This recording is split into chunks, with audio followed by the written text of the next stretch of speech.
For the first time in its 25-year history, Illustrator allows users to apply a gradient to the stroke of an object.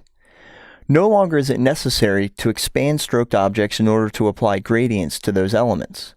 We can now apply the gradients directly to the strokes themselves. Along with this ability comes some pretty useful controls for gradients applied to strokes as well. Let's take a look at how this works. So I have this file open on my computer, and these objects here are simply, as you can see here, objects that have a stroke applied with no fill. And this is simply replicating a neon sign. So what I'm going to do here, I'm going to zoom in a little bit so that we can see this a little bit better. And I'm just using the zoom tool to do that. And then using my selection tool, I'm just going to marquee across this to select all of these items. And as we can see inside of the stroke indicator, all of these elements are stroked with a yellow color. Now what I'm going to do is I'm going to open up my gradient panel, and I'm going to float this panel to make it a little bit easier to work with. And then I'll open my swatches panel so that I can get access to them as well.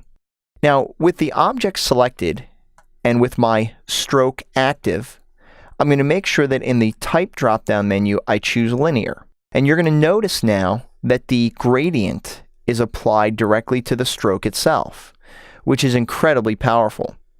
Now what's even more powerful is that inside of the stroke panel, we have the ability to apply a gradient to a stroke in 3 different ways. The default, as you see here, is applying the gradient to the stroke just across the overall objects, as you can see here, in a linear direction. Now we can of course change the angle right here. If I change it to 45, you'll see how this changes as it's applied to the object.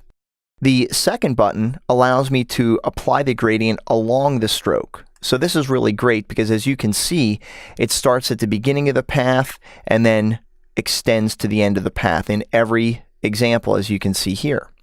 So that's pretty valuable as well. But the third option, and the one that we're going to use for this particular artwork, is to apply the gradient across the stroke. So I'm going to go ahead and click on that third option, and we can see that the gradient is now applied across the path. Now this is a really powerful feature because what we can do down here in the gradient ramp, we can change this. So I'm going to drag the black towards the middle. And then what I'm going to do is up here in the swatches panel, I am going to drag the yellow swatch and I'm going to go ahead and drop it right on top of the white swatch because that's the color I want to use for my gradient. Now you can also double click on any one of these gradient stops to adjust the color in here as well, or pick a swatch this way. So this is really nice to be able to do. So that looks good for that one. I'm going to go ahead and double click on the black one, go to the swatches category, and we want to apply maybe an orangish color, maybe a darker orange color to go in the middle there. Then we'll click off of that. And a little tip here, I'm just going to hold down the Option key on Mac or the Alt key on Windows, and I'm going to click on this color stop and drag it over here to the right to make a copy of it. And as you can see, we now have the gradient going from yellow to orange and back to yellow, and it's going across the stroke. I'm just going to adjust the transition point so that I'm pushing a little bit more orange towards the ends, not too much. And then what we can do is click off of it to see the effect that's been applied.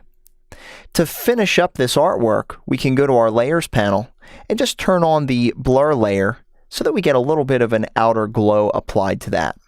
I'm going to go ahead and press Command 0 on Mac or Control 0 on Windows. As you can see, the ability to apply gradients to strokes in Illustrator CS6 is an incredibly powerful feature that I've been able to put to good use on numerous projects already. I'm certain that you'll find a great use for these features as well.